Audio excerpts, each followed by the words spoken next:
मार्च 2025 का। आज हम करेंगे स्कीम को करेंगे कि गवर्नमेंट स्कीम से रिलेटेड अगर कोई भी क्वेश्चन आपके सामने आ जाए तो आप उसको सॉल्व कर पाओ। तो आज की जो स्कीम है गाइस, जो न्यूज़ में रही मार्च के महीने में, वो रही राष्ट्रीय गोकुल मिशन। ठीक है, थोड़ा सा इसको समझ लो कि ये लॉन्च कब कब की गई थी। ये सेंट्रल गवर्नमेंट द्वारा 2014 दिसंबर में लॉन्च की गई थी। इसका आइडिया ये था कि किसी भी तरह जितने भी हमारे देश के कैटल हैं, इंडिजीनियस हैं, उनको कंजर्व कैसे करना है, उनको ऑर्गेनाइज कैसे करना है, उनको साइंटिफिक तरीके से कैसे रखना है। तो 2021 में ना जो आपका राष्ट्रीय गोकुल मिशन है, इसको राष्ट्रीय पशुधन विकास योजना के साथ भी मर्ज किया गया था। 2400 करोड़ लगाने की बात की गई थी। तो अभी रिसेंटली क्या हुआ, यूनियन कैबिनेट ने ना राष्ट्रीय रिवाइज किया है राष्ट्रीय गोकुल मिशन को, ताकि लाइफ स्टॉक सेक्टर और अच्छा काम करे, और 1000 करोड़ उसमें और फंडिंग देने की बात की गई है ड्यूरिंग 15 फाइनेंस साइकिल में 2021 से 22 और 25 से 26 के बीच में। अच्छा, जो नोडल मिनिस्ट्री इसके लिए काम करती है वो है आपकी ministry of animal husbandry and fisheries, dairying वाली मिनिस्ट्री इसमें काम करती है। तो इसका पूरा जो फोकस है ना इस पूरी स्कीम का, वो ये है कि कंजर्व करना है, डेवलप करना है, जो भी हमारी बिवाइन ब्रीड्स होती हैं, भारत की ब्रीड्स हैं जितनी भी, उनको ध्यान से रखना है। अब लाइफ स्टॉक सेंसस से ना गाइस पता चला था जो लाइफ स्टॉक कैटल रेट है ना वो धीरे धीरे गिर रहा है, डिक्लाइन हो रहा है। इस सिचुएशन को टैकल करने के लिए इस तरह का मिशन लाना बहुत ज़्यादा ज़रूरी था, ताकि मिल्क प्रोडक्शन और प्रोडक्टिविटी, बवाइन जो भी हमारे हैं, काऊ है, जितने भी और भी हमारे बफेलो है या दूसरी और कैटल्स हैं, उसको हम प्रोटेक्ट कर पाएँ। और साथ ही साथ इसमें ना अगर हम डेयरिंग फार्मिंग को कराते हैं तो रूरल फार्मर्स को भी बहुत फ़ायदा होगा। तो राष्ट्रीय गोकुल मिशन का ये माना जा रहा है कि इसमें वुमेन को भी एडवांटेज है, 70% उनको लेबर फोर्स मिल जाएगी। तो अब और इसको ध्यान से समझें तो बोवाइन प्रोडक्टिविटी और मिल्क का प्रोडक्शन इन्हांस करना है। ठीक है, एडवांस टेक्नोलॉजी का इसमें इस्तेमाल किया जाएगा। इवन जेनेटिक इम्प्रूवमेंट करने के लिए भी हाई जेनेटिक मेरिट जो बुल्स होते हैं ना, उसको ब्रीड करा जा रहा है। साथ ही साथ ना आर्टिफिशियल इंसेमिनेशन का भी इस्तेमाल इसमें किया जाएगा, ताकि हाई जो जेनेटिक का आपका मेरिट है वो यूज़ किया जा सके। ठीक है ना, इसमें ब्रीडिंग नेटवर्क यूज़ किया जा सके, और ना बेसिकली एआई सर्विसेज प्रोवाइड की जा सके फार्मर्स को भी, उसके लिए यहाँ पर ये सब किया गया है। साथ ही साथ ना इंडिजीनियसली जितनी भी ब्रीड हैं उनको प्रमोट करने के लिए, उनको कंजर्व करने के लिए, उनको किसी भी तरीके से, जैसे कैटल है, बफेलो है, हमारे देश की जितनी भी प्रजातियां हैं, मुर्रा बफेलो आप जानते होगे सबसे अच्छी प्रजाति होती है, गाय में भी हमारी होती हैं प्रजातियां, है ना। तो उनको हॉलिस्टिक तरीके से, साइंटिफिक तरीके से उनको ना रियर और कंजर्व करना है। ये इस पूरे मिशन का काम है। तो हम सिर्फ कहते नहीं, हम ये नहीं चाहते खाली कि इंडिजीनियसली हम ब्रीड की क्वालिटी को इम्प्रूव करें, हम ये चाहते हैं कि जितनी भी गिर काऊ है, इंडिजीनियस वेराइटी है हमारी, गिर काऊ जो होता है ना, इसका दूध बहुत टेस्टी होता है अगर आपने पिया हो कभी, तो हम पूरी तरह से इस क्वालिटी पे काम कर पाए हैं। तो हमने ना गिर काऊ को राष्ट्रीय गोकुल मिशन के अंदर भी डाला था, ताकि ये हाई क्वालिटी का डेवलप कर पाए सीमेन, और अच्छे तरीके से जो है ये इसको प्रेफरेंस देना, ताकि ज़्यादा से ज़्यादा मिल्क प्रोडक्शन और डिफरेंट रीजन में अडेप्ट कर पाए। ठीक है, तो ये सारा इसका ऑब्जेक्टिव समझ में आ गया। अब राष्ट्रीय गोकुल मिशन मैंने आपको बताया 2014 में आया था, एक प्रोग्राम था, national programme for bovine breeding and dairy development, उसके तहत इसको लेकर आया गया।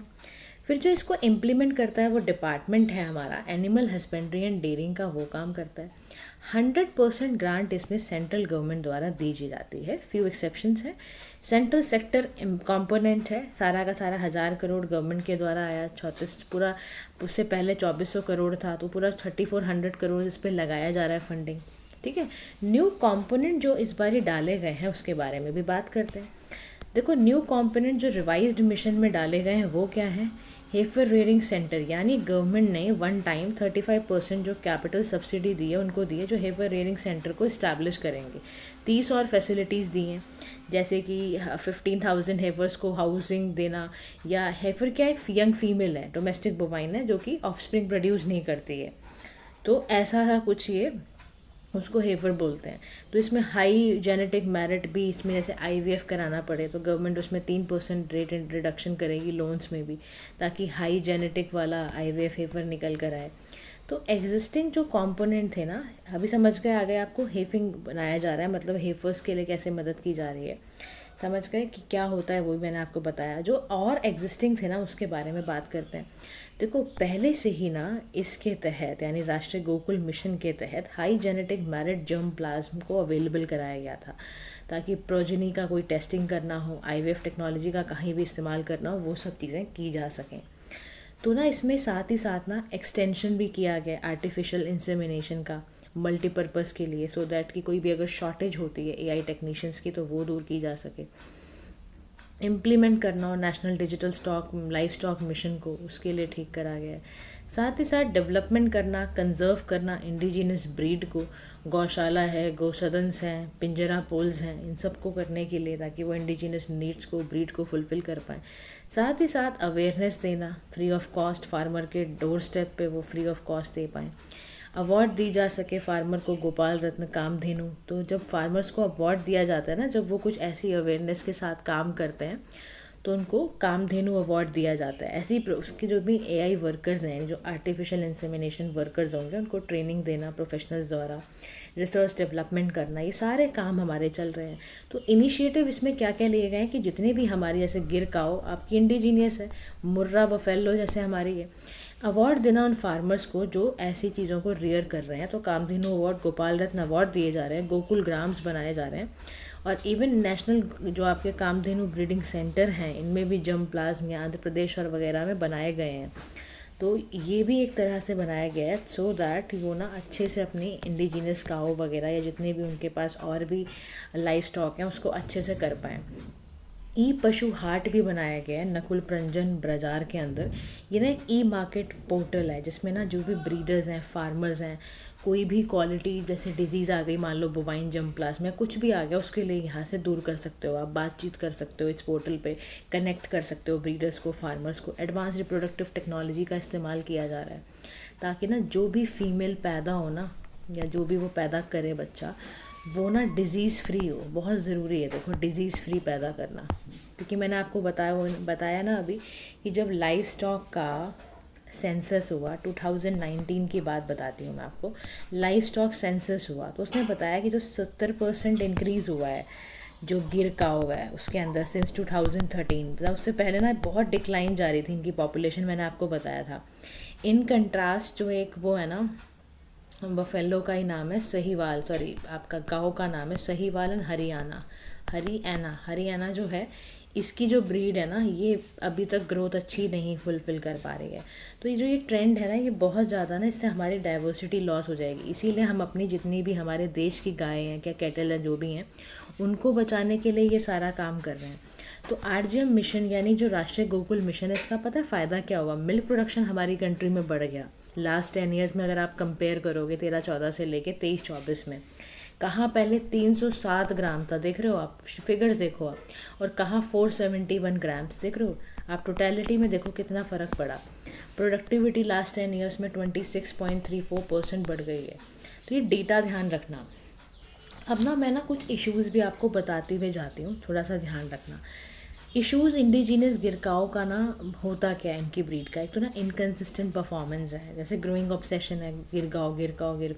जैसे हरियाणा के अंदर ना कोई इम्प्लीमेंट नहीं हो, ठीक से नहीं हुआ, तो एविडेंस है कि जो वहाँ पर मिल्क बढ़ा भी है ना, तो ग्रेडेड गिरकाउस द्वारा बढ़ा है।